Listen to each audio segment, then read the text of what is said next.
Mabilisang balitaan, komprehensibo at totoo sa loob ng 1 minuto.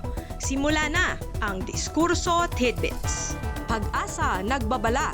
2 hanggang 3 bagyo pa ang inaasahan ngayong Agosto. Halos 400 na sako ng bigas na bubulok lang sa bodega. Hindi man lang naipamahagi sa mga mahihirap sa Mandaue. Ferris wheel tragedy. Estudyante, comatose ngayon matapos mahulog sa gondolang walang seatbelt. Pamela Anderson versus Sylvester Stallone.